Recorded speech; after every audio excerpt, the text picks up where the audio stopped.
Can disagreement be constructive? What role should rhetoric play in public discourse?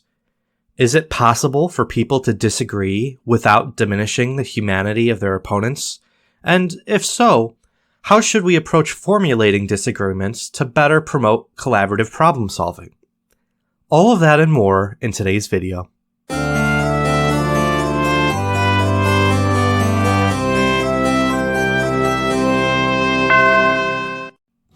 Why is it so difficult to handle disagreements, especially in the modern age?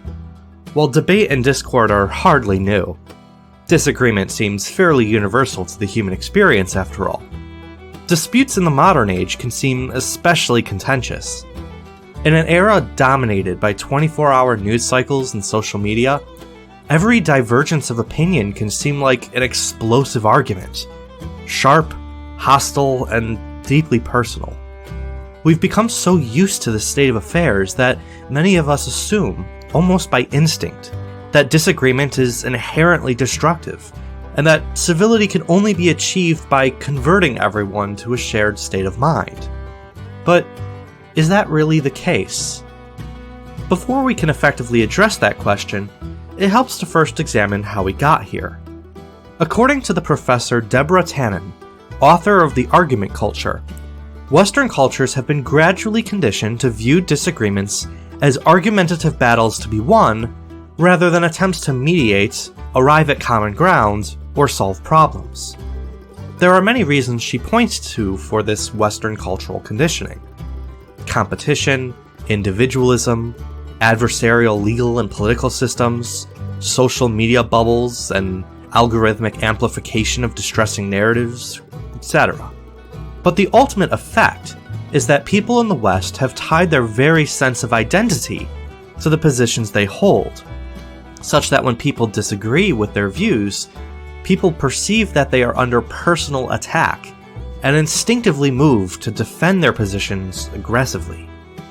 To put it another way, disagreements aren't perceived as opportunities to collectively arrive at truth, collaboratively solve problems, or provide constructive criticism, but rather are adversarial rhetorical weapons used to defend one's tribe and attack another's. It should be readily apparent to anyone living in the West that this mindset has been incredibly destructive to the common good and to the health of local, national, and global communities. Polarization and distrust continue to worsen. Narratives are often oversimplified to support ideological conclusions, and realistic pragmatism is frequently abandoned for short-term political gain. Is there an alternative?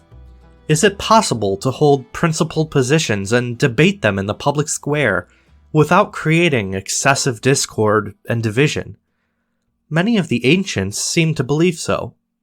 According to the ancient Roman statesman Cicero, who wrote a book on rhetoric, the purpose of public discourse is to benefit the common good, not merely one's own personal good.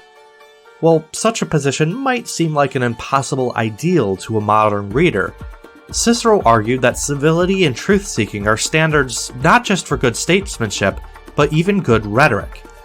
Cicero was a firm believer in the principle that a good rhetorician is a philosopher, a lover of truth and wisdom, and a good philosopher is a rhetorician.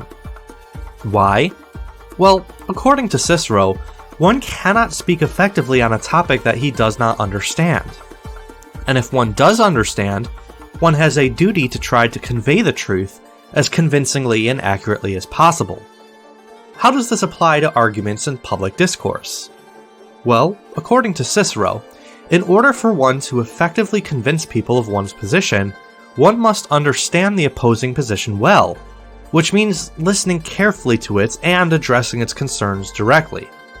While it might be tempting to mischaracterize an opponent or use deception to convince people of one's opinion, philosophers like Aristotle and Plato refer to people who employ such tactics as sophists. Such tactics actually betray one's ignorance to an audience, and are otherwise unethical for statesmen whose duty is to promote the common good. After all, how can one promote the common good if one doesn't understand whether his policies or positions are effective?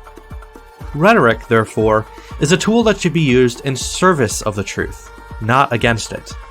As such, an effective rhetorician should directly address points of disagreement in a fair and civil manner, utilizing logic and emotional appeal ethically to demonstrate the strength of one's position against another. Here I'll anticipate a possible objection. That sounds all well and good, but how can we expect people to bind themselves to these ethical standards of rhetoric when we live in a culture where it seems listeners can't help but take disagreement personally? If people will get offended no matter what we say, why not use the most convincing strategies possible, regardless of whether they're honest, respectful, or fair?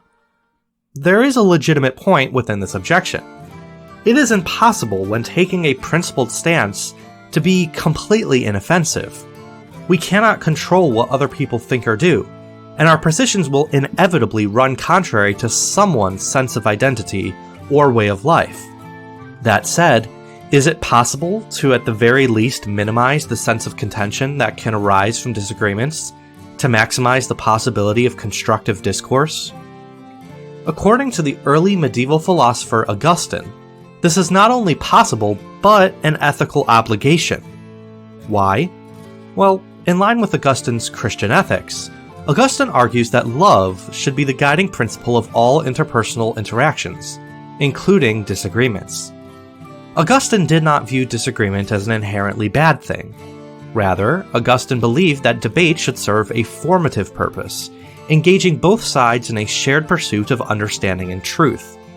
The goal of discourse, in other words, is not merely to win an argument or convince people to accept one's position, but rather to set two positions against each other to weigh their strengths and weaknesses with the aim of making the truth more apparent to both sides.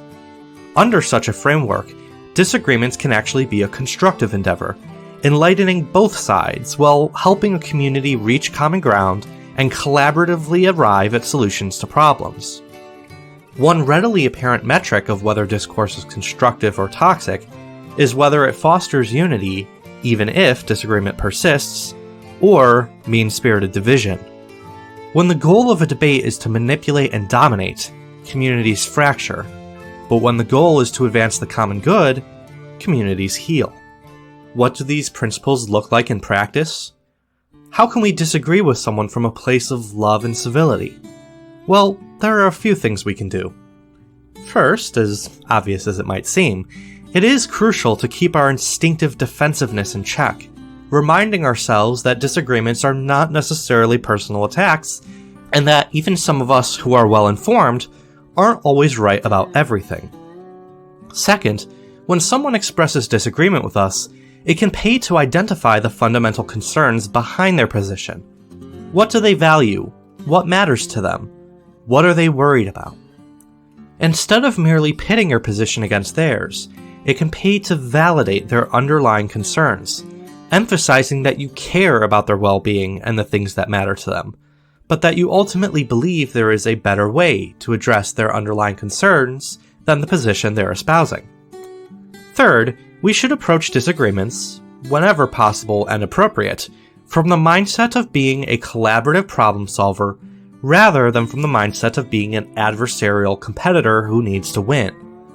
While it's not always possible to find common ground, it's generally good in most circumstances to attempt to do so, even if only to preserve civility, strengthen interpersonal relationships, and maintain unity even in the face of persisting disagreement. In summary, if we approach disagreement from a place of humility and genuine concern for the well-being of the one we're conversing with, we will significantly increase the chances of engaging in constructive dialogue and disagreeing respectfully. What do you think? Is it possible to disagree respectively and constructively? I'd love to hear your thoughts in the comments below. If you like this video, don't forget to subscribe and hit that bell so you can be notified when new videos are released. Also be sure to like this video so that YouTube recommends it to others. If you'd like to support this channel for as little as $1 a month, you can also become a supporter on Patreon. Links in the description of this video.